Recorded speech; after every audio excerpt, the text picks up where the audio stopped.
Assalamualaikum warahmatullahi wabarakatuh. Baiklah, pada kesempatan kali ini saya akan membawakan atau memaparkan materi tentang etika administrasi negara dengan dosen pengampu Bapak Kamarudin Selang, SOS MAP. Pertama-tama, perkenalkan, nama saya Alma Afrilia, NPM 09108104191113, kelas B semester 7 dari Prodi Administrasi Publik Fakultas Ilmu Sosial dan Ilmu Politik Universitas Muhammadiyah Sidenreng Rafang. Adapun RPS atau ide pokok dari materi kuliah etika administrasi publik yang ingin saya sampaikan pada kesempatan kali ini yaitu yang pertama, membahas tentang pengertian etika, moral, norma, nilai, etos, dan etis menurut para ahli. Dan yang kedua yaitu teori tentang etika administrasi. Yang pertama yaitu pengertian etika menurut para ahli. Menurut Aristoteles, filsuf asal Yunani yang merupakan murid dari Plato ini mendefinisikan etika menjadi dua bagian yang berbeda. Yaitu yang pertama ada yang namanya terminus technicus serta manner and custom. Terminus technicus adalah etika yang dipelajari sebagai ilmu pengetahuan tentang perbuatan manusia. Sementara manner and custom artinya etika yang berkaitan dengan tata cara dan adat kebiasaan yang melekat pada diri manusia. Yang kedua, menurut H.A. Mustafa, etika artinya ilmu yang menyelidiki perilaku baik dan buruk, yang memperhatikan sejauh mana perbuatan manusia diketahui oleh akal pikirannya sendiri. Kedua yaitu pengertian moral menurut para ahli. Menurut Harlock, definisi moral adalah perilaku yang sesuai dengan kode moral kelompok sosial. Moral sendiri berarti tata cara, kebiasaan, dan adab. Perilaku moral dikendalikan konsep-konsep moral atau peraturan perilaku yang telah menjadi kebiasaan bagi anggota suatu budaya.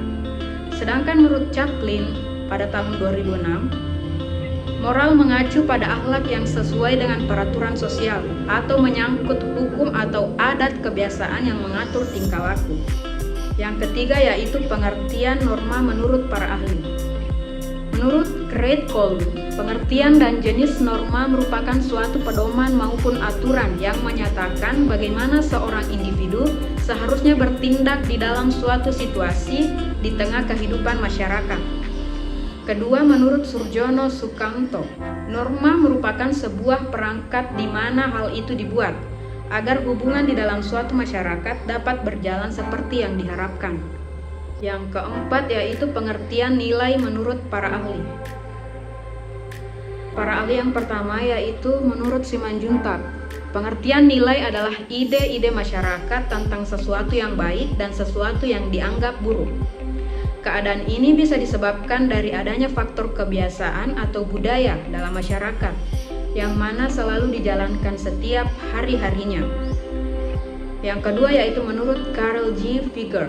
Ahli sosiologi ini memberikan pengertian bahwa nilai adalah suatu kriteria yang diberikan kepada individu ke individu lain berdasarkan dengan perbuatan yang dilakukan.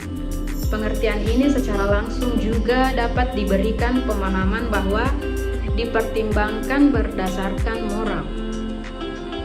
Pengertian yang kelima yaitu pengertian etos dan etis menurut para ahli.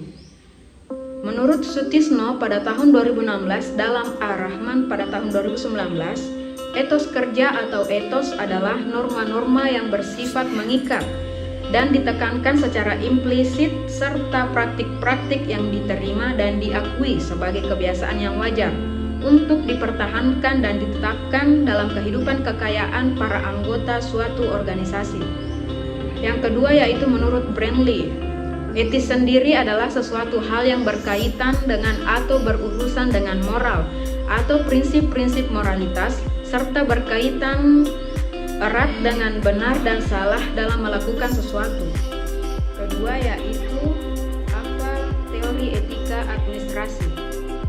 Teori etika administrasi dibagi menjadi 4 bagian yaitu yang pertama ada yang namanya teori empiris. Teori empiris yaitu etika yang diambil dari pengalaman dan dirumuskan sebagai kesepakatan. Yang kedua, teori rasional, yaitu manusia menentukan apa yang baik dan buruk berdasarkan penalaran atau logika. Ketiga, teori intuitif, yaitu manusia secara naluriah atau otomatis mampu membedakan hal yang baik dan buruk. Yang keempat yaitu teori wahyu, yaitu ketentuan baik dan buruk datang dari Yang Maha Kuasa. Itulah tadi yang sempat saya sampaikan. Lebih dan kurangnya mohon dimaafkan. Terima kasih atas perhatiannya. Wassalamualaikum warahmatullahi wabarakatuh.